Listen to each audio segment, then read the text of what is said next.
हरियापुर नाम के एक छोटे से गांव में रामू काका अपनी छोटी सी बेटी गुड़िया के साथ रहते थे।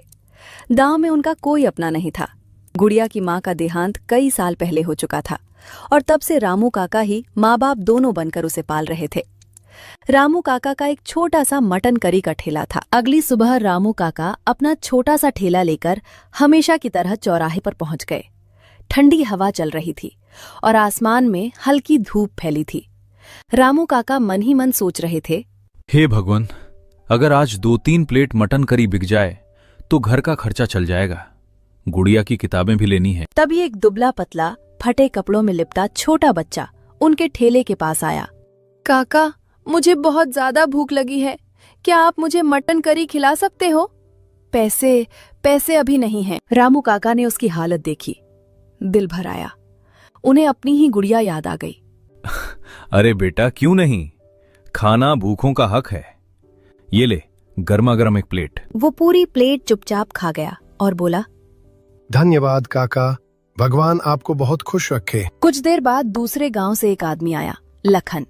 उसके कपड़ों और चाल ढाल से लगता था कि वो थोड़ा संपन्न है। अरे काका, इस उम्र में भी ठेला लगाए हुए हो? क्या बताऊं बेटा, घर में बैठे बैठे मन नहीं लगता, ऊपर से कमाने वाला भी और कोई नहीं। एक ही बेटी है मेरी गुड़िया, बस रोज 2-3 प्लेट बिक जाती हैं तो गुजारा हो जाता है, और मुझे चाहिए भी क्या।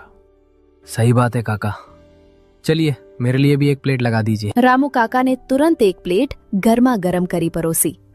लखन ने पहला ही कौर खाया तो उसकी आंखें चमक उठीं।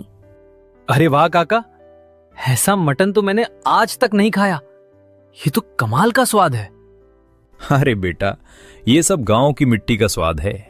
काका, आप मेरे साथ मेरे गांव चलिए, मैं आपको आधे पर रख लूंगा। जितनी कमाई होगी आधी आपकी आधी मेरी, खूब चलेगा आपका स्वाद वहां।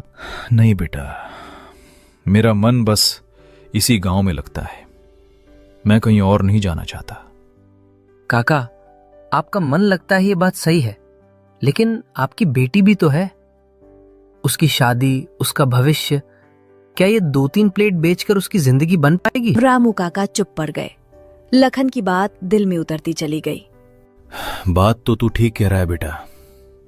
ठीक है, मैं कल से तुम्हारे गांव आ जाऊंगा। लखन चला गया।